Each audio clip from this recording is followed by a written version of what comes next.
예, 소개 감사드립니다. 연세대학교 심장혈관외과 신유림입니다. 오늘 제가 말씀드릴 주제는 이제 한국의 커런트 스테이터스와 퓨처 디렉션에 관한 것이라서 아무래도 좀 제 개인적인 의견이 많이 섞여 있는 내용이긴 합니다. 일단은 우리나라 소아 에크모 현황에 대해서 사실 발표된 바가 많지 않습니다. 근데 최근에 나온 멀티센터 스터디에서 보면 2012년부터 21년까지 14개 병원들을 포함한 데이터고요. 총 1,065건의 에크모 런이 있었습니다. 그래서 요 서바이벌과 인디케이션에 대해서 좀 정리가 돼 있었는데요. 서바이벌을 보면 전체 환자의 한 42% 정도로 좀 낮은 편이었고, 그 중에서 네오네이탈 레스피레이터리 에크모는 한 30%, 그다음에 포스트 카디오토미 한 36%, 카디오 메디컬 한 50% 정도 됐었습니다. 그리고 이제 시기별로 좀 나눠보면 좀 이른 시기에 있었던 에크모 전체 서바이벌은 한 38%, 그리고 최근에는 한 47%로 좀 호전을 보이기는 했지만 네오네이탈 레스피레이터 같은 경우에는 큰 차이는 없었고, 그래도 그 포스트 카디오토미에서 좀 호전을 보인 것을 알 수 있습니다. 그래서 뭐 그래프로 좀 다시 나타내서 본 건데, 우리나라는 전체적으로 포스트 카디오토미가 한 42%, 그다음에 또 카디오 메디컬이 한 32%, 피디아트릭 레스피레이터가 17%, 네오네이탈 레스피레이터가 8% 정도로 굉장히 낮은 것을 볼 수 있습니다. 그래서 이제 엘소에서의 분포와 조금 비교를, 이거는 단순 비교이긴 한데요. 같은 시기에 엘소 레지스트리에서 발표되었던 적응증하고 비교를 해보면 일단 네오네이탈과 페디아트릭을 비교해보면 굉장히 차이가 큽니다. 그래서 우리나라는 네오네이탈이 30%에 불과한 반면에 엘소 레지스트리에서는 60%가 네오네이탈 에크모였었고요. 그리고 특히 네오네이탈 레스피레이터리 에크모가 전체 7% 정도인 것에 반해서 이제 엘소 레지스트리에서는 네오네이탈 레스피레이터리 에크모가 43%를 차지해서 굉장히 큰 차이를 보이는 것을 알 수 있습니다. 그리고 우리나라는 이제 네오네이탈 레스피레이터가 적은 대신에 피디아트릭 카디악이 좀 더 많은 분포를 차지하는 것을 볼 수 있습니다. 서바이벌을 보시면은 이것도 뭐 단순 비교이긴 한데 우리나라는 42% 정도 서바이벌 보인 반면에 엘소는 61%여서 이제 저희가 좀 많이 낮은 서바이벌을 보였고요.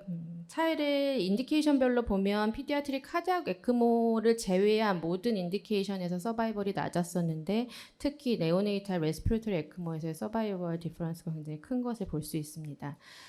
한국 소아 에크모는 결국 최근 들어서 한 연간 100례 정도로 계속 유지가 되고 있습니다. 근데 이제 시기적으로 출생률이 점점 떨어지는 것을 감안했을 때는 인구 대비 에크모 건수는 조금씩 증가하는 추세이긴 하지만 숫자는 크게 늘지 않고 비슷한 상태고, 서바이벌 레이트는 평균보다 좀 낮은 분포를 보이고요. 그리고 네오네이탈 레스피레이터리 케이스가 적고 그 적은 수 안에서의 모탈리티가 꽤 높습니다.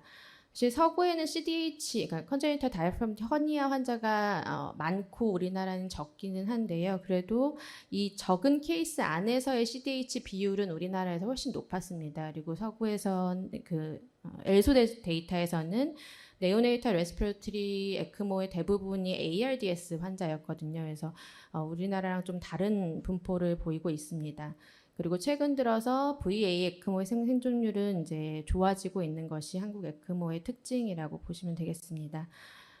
우리나라만의 특징적인 문제들이 조금 있습니다. 이제 첫 번째는 이런 이퀴먼트에 대한 제약입니다. 사실 캐뉼라, 옥시지네이터, 뭐 안티코아귤레이션 에이전트, 그다음에 장비 자체도 굉장히 제약이 많은 편이고, 요것에 대해서는 조금 뒷부분에 다시 말씀을 드리겠습니다. 그리고 VA 에크모를 달았을 때 이식으로의 가교 또는 리커버리로서의 엑시트 스트래티지로서의 듀러블 바드의 도입이 상대적으로 늦었기 때문에 또 이런 VA 에크모의 서바이벌을 낮추는데 이게 하나의 원인으로 작용했었을 것으로 생각이 듭니다. 그리고 이제 보험 삭감 문제 때문에 적응증 확대가 어렵다는 것이 이제 우리나라 소아 에크모의 지금 문제점이라고 생각하실 수 있겠습니다. 캐뉼라에 대해서 먼저 살펴보면 이렇게 환자의 체구에 따라서 필요한 이제 캐뉼라의 사이즈가 있는데 이 작은 소아에서 필요한 8, 10, 12, 14 요 크기의 프렌치의 캐뉼라가 지금 별 문제 없이 사용될 수 있게 된 게 불과 얼마 되지 않았습니다.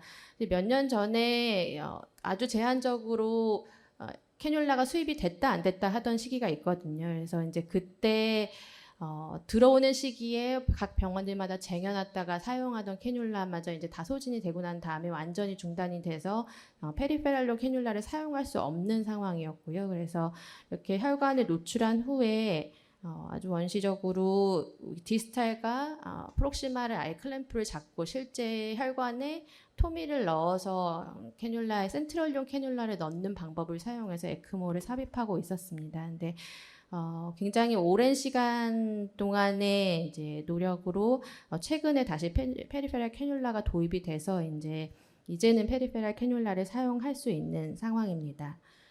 그리고 듀얼루멘 캐뉼라도 우리나라에 지금 도입이 되어 있는데 지금 제 다음 순서로 아마 안전정보원에서 희소 재료 공급에 관한 이제 설명을 좀 해주실 걸로 알고 있는데 희소 재료로 아발론 엘리트 캐뉼라는 들어오고 있습니다. 근데 결국 이 아발론 엘리트 캐뉼라에 대해서 좀 먼저 잠깐 설명을 드리면 듀얼루멘 캐뉼라로 VV 에크모 서포트를 가능하게 해주는 캐뉼라이고 이렇게 두 개의 루멘으로 되어 있어서 인플로우와 아웃플로우가 나눠집니다. 그래서 SVC, IVC에서 드레인을 하나의 캐뉼라로 받아서 RA로 드레인을 이제 쏘아주는 그런 형태의 캐뉼라이고요.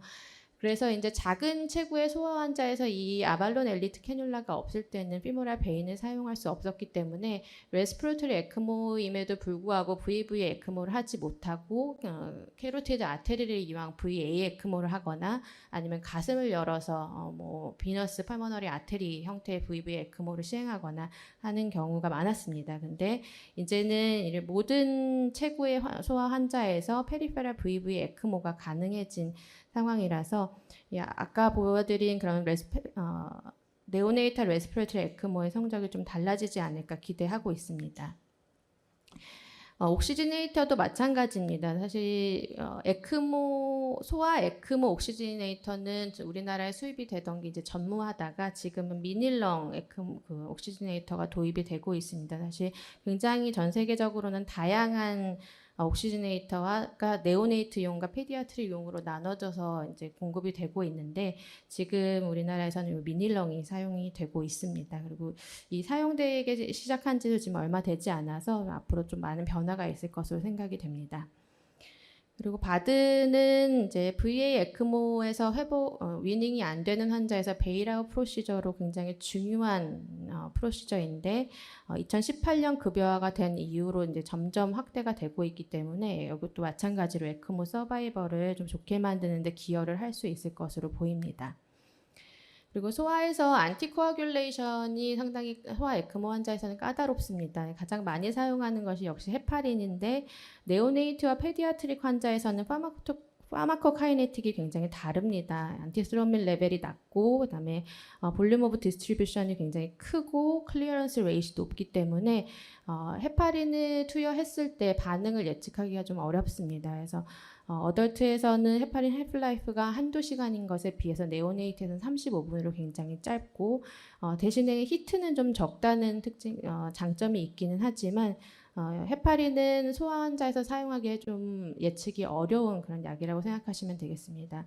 그래서 지금 서구에서는 다이렉트 트롬빈 이니비터를 에크모 환자 또는 바드 환자에서 굉장히 많이 사용하고 있고 특히 북미 지역에서는 비발리루딘이 헤파린을 많이 대체를 하고 있는 상황입니다. 이런 다이렉트 트롬빈 이니비터는 안티스롬빈에 바인딩하지 않고 스롬빈에 다이렉트로 바인딩하기 때문에 다른 영향을 좀 적게 받는다는 장점이 있고 그렇지만 안티도트가 없고 모니터링할 수 있는 이제 랩 검사가 제한적이라는 단점이 있긴 합니다. 그렇지만 헬프라이프가 적어서 이제 환자한테 안 좋은 영향이 있을 경우에 끊고 잠깐만 기다리면 금방 리버설이 되고 그렇지만 굉장히 비싸다는 단점이 있습니다. 그리고 소아 환자에서 이제 로우 플로우인 경우에 비발리루딘의 사용에 대해서 스트롬보스 포메이션에 대한 이제 우려를 좀 제기가 됐었는데요. 이것은 비발리루딘은 스테시스가 있는 상황에서는 이 분자 자체가 라이시스가 되면서 효과가 떨어지는 것으로 되어 있습니다. 그래서 소아 환자에서 약간의 걱정이 있었지만 최근에는 헤파린을 많이 대체하고 있는 실정이고 아직 우리나라에 도입이 되고 있지는 않습니다. 이제는 소아 환자에서의 그 적응증에 대해서 좀 살펴보겠습니다. septic shock에서의 에크모에 관한 건 아마 오전 세션에서 좀 설명이 많이 있었는데요. 특히 소아 환자에서는 이 septic샥에서 에크모의 유용성에 대해서 조금 더 넓게 받아들여지고 있는 상황입니다. 2022년 제일 최근에 스웨덴에서 나왔던 비교적 큰 규모의 데이터가 31명의 피디아트리 septic샥 환자에서 에크모를 적용했던 논문인데요. 에크모 위닝 레이시 71%고 서바이벌 투 디스차지가 68% 정도로 굉장히 좋았습니다. 그리고 2020년도에 나왔던 시스테마틱 리뷰를 보시면 총 8개의 논문들을 분석을 했었는데 논문마다 서바이벌 투 디스차지 레이시 한 30에서 100%까지 다양하게 보고를 했고 시스테마틱 리뷰에서는 한 65% 정도의 서바이벌 투 디스차지 레이스를 제시를 했습니다. 그래서 이런 septic샥 환자에서 에크모를 시행할 때 공통적으로 하이 플로우를 줄 것을 이제 강조를 하고 있는데요. 이제 좀 오래된 논문이긴 하지만 좀 재미있는 데이터가 있어서 보여드리겠습니다. 그래서 2000년에서 2009년까지 로얄 칠드런 하스피탈에서 프로스펙티브 스터디를 했습니다. 그래서 30일 이상, 18세 미만 환자에서 리프레터리 septic샥이 있는 환자에서 무조건 센트럴 캐뉼레이션을 해서 하이 플로우 에크모를 시행을 했습니다. 그래서 항상 에크모 서킷이 프리프라임 돼 있는 상태에서 스탠바이를 하고 있어서 컬투 캐뉼레이션까지가 한 15에서 30분 정도로 짧은 편이었고 에크모 플로우는 락테이트 레벨이 노멀라이제이션 되고 옥시전 세츄레이션 좋아지고 미나트리 프레셔와 멀티 오간 디스펑션이 좋아지는 한에서 계속 올렸습니다. 그래서 굉장히 하이 플로우를 줬고요. 그래서 이 기간 동안에 23명의 환자가 포함이 됐었는데 총 3개 이상의 멀티올간 페일리어가 있었던 환자가 96%였고 에크모 전에 CPR이 필요했던 환자가 35% 정도였으니까 저희가 보통 생각하는 굉장히 중한 상태의 septic샥 환자들이 포함됐다고 생각하시면 되겠습니다. 그래서 체구별로 보면 캐뉼라 사이즈는 상당히 큰 사이즈를 사용을 했고 플로우는 뭐 어린 아이들 같은 경우에도 높은 플로우를 주고 이제 성인 체구에 가까운 피디아트릭 환자에서는 거의 뭐 7에서 10리터까지 플로우를 제공을 했었습니다. 그래서 총 17명의 환자가 서바이벌해서 78% 서바이벌 레이시였고 한 4일 정도 에크모를 하고 위닝한 케이스가 대부분이었습니다. 그래서 다음은 이제 헤마토 온콜로지 환자에서 에크모 인디케이션에 대해서 좀 말씀을 드리고 싶은데 거기를 넘어가기 전에 케이스를 먼저 하나 보여드리겠습니다. 10년 6개월 남자 환자였고 2개월 전에 ALL로 진단을 받았고 1개월 전에 인덕션 케모세라피를 시행했습니다. 환자가 집에서 지내다가 이틀 전부터 복통이 생기면서 내원을 했고 열이 나고 입원한 날 시행한 블러드 컬처에서 스트랩토코커스가 동정이 됐습니다. 이제 입원해서 다음 날 환자의 세츄레이션이 급격하게 떨어지고 바이탈이 유지되지 않아서 PICU로 입실하고 인투베이션을 했고요. 3시 20분에 입실했는데 5시에 벌써 FR2 1.0에서 65%밖에 세츄레이션이 유지되지 않고 노레피네프린, 에피네프린 인퓨전이 굉장히 하이 도수로 들어가고 있었습니다. 그래서 이제 에크모를 시행을 했고요. 환자가 10년 6개월이기 때문에 체구는 꽤 됐지만 워낙 하이도스 바소프레서를 쓰고 있고 그다음에 케모테라피 받는 환자여서 베슬 상태가 좋지 않아서 넥 캐뉼레이션을 사용해서 VA 에크모를 시행했습니다. 환자는 안티는 거의 풀 커버리지를 하고 있었고 GCSF를 사용하고 있었습니다. 에코에서 이젝션 프랙션은 40%로 약간 떨어져 있는 것 이외에 다른 문제는 없었습니다. 그래서 에크모 삽입할 당시에 이렇게 바이레터럴 렁 헤이진스 굉장히 심하고 에크모 넣은 직후에 찍었던 CT인데 양쪽의 컨솔리데이션이 굉장히 심하면서 펑갈 뉴모니아가 급격하게 진행하는 양상이었습니다. ABG에서는 CO2 35, O2가 43이었고 락테이트가 6점대 정도였고 리버 엔자임이 한 6,700대로 올라 있어서 루랄 어큐트 헤파타이티스가 의심되는 상황이었고 CRRT 달고 있었습니다.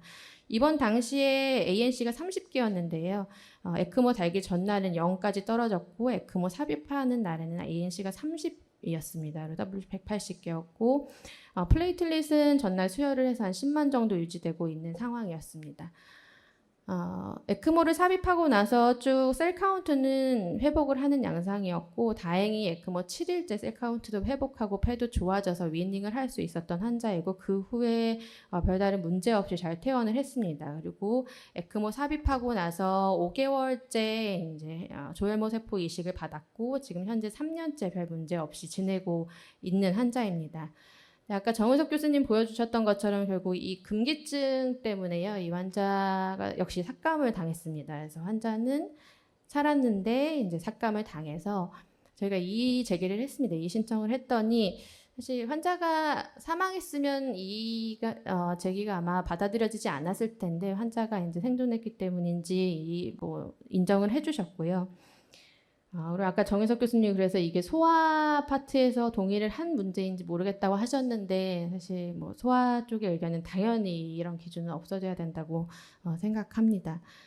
그래서 이제 이런 헤마토 온콜로지 소아 환자에서 에크모가 필요한 상황은 꽤 자주 마주치게 되는데 이것에 대해서 가이드라인은 없습니다. 당연히 RCT도 없고 대규모 스터디도 없습니다. 그래서 근데 이 굉장히 고민스러운 상황이 자주 생기기 때문에 엘소, 그다음에 피디아트리 인텐시비스트, 그다음에 헤마토 온콜로지스트들이 모여서 컨센서스 스테이트먼트를 발표를 했습니다. 그래서 보시면 그 레커멘데이션은 아니고 다 어그리먼트인데요. 그래서 이제 그 에크모는 non malignant disease, 그다음에 low risk of recurrence인 환자에서 포스트 1year 서바이벌이 30% 이상이 예측되는 환자에 있어서는 에크모를 고려를 해라. 그리고 에크모를 고려할 때는 2, 3주 안에 회복할 수 있는 환자에서 고려할 것을 이제 의견을 주었고요. 그리고 에크모 전에 올간 리저브에 대한 평가가 굉장히 중요하다. 사실 일반적인 얘기라고 할 수 있겠습니다. 컨트라 인디케이션에 대해서는 딱 한 가지만 제시를 했습니다. 근데 그 제시한 것도 위크 어그리먼트로 제시를 하긴 했는데요. 결국 2번 이상 헤마토포이에틱 스템셀 트랜스플란테이션을 받았는데 릴랩스를 했고 그리고 리커버리 가능성이 적은 30% 이하의 서바이벌이 예측되는 환자에서는 앱솔루트 컨트라 인디케이션을 생각할 수 있겠다라고 했고요. 좀 빨리 진행 부탁드리겠습니다, 선생님. 네. 알겠습니다. 그리고 스템셀 트랜스플란테이션 이후에 뉴트로필 리커버리나 링거프트먼트가 되지 않은 환자에서는 뭐 익스트림 커션이 필요하긴 하지만 그래도 고려는 할 수 있겠다라고 얘기를 하고 있습니다. 그리고 그 이후에 헤마토포이에틱 스템셀 트랜스플란테이션 하고 나서 2년이 지난 이후에는 당연히 할 수 있고 그리고 나서 GVHD 때문에 브론키오 오블리터런스가 생긴 환자들에 있어서는 렁티로의 가교 역할로서 에크모를 시행할 수 있겠다라고 의견을 제시를 했었습니다. 이 멀티센터 스터디에서도 이 헤마토 온콜로지 환자에 대해서 보고를 했었는데 에크모 디캐뉼레이션 레이트는 한 52%, 그다음에 한 64% 정도로 온콜로지 환자와 헤마톨로지 그룹에서 거의 높게 나타났습니다. 근데 이제 서바이벌 투 디스차지는 꽤 낮은 30%에서 40% 비율을 보이기는 했지만 그래도 이런 환자에서도 에크모가 효과적인 치료로 사용될 수 있다라고 얘기를 할 수 있겠고 우리나라에서는 서울대병원에서 싱글센터에서 이제 발표를 하셨었는데 한 30% 위닝 레이트과 24% 디스차지 레이트 보였습니다. 근데 서바이버는 대부분 카디오제닉한 커즈로 인해서 에크모를 시행했던 환자들이 살았었고요. 그리고 레스피레토리 커즈로 인한 환자는 단 한 명만 이제 서바이벌을 해서 이 원인에 따른 차이가 크다라는 것을 제시를 했었습니다. 요약해서 말씀드리면 이제 국내 소아 에크모는 연간 100례 정도 유지가 되고 있고 서바이벌 레이시 아직까지는 좀 낮고 특징적인 인디케이션의 분포를 보이는데 앞으로 좀 더 이제 좋아질 것을 좀 기대할 수 있습니다. 특히 리소스의 제약이 많이 개선되고 있는 상황이고 앞으로도 더더욱 개선이 필요할 것으로 생각이 되고 특히 적응증 면에 있어서도 확대와 그다음에 그 금기증에 대한 개선이 필요할 것으로 보입니다. 감사합니다.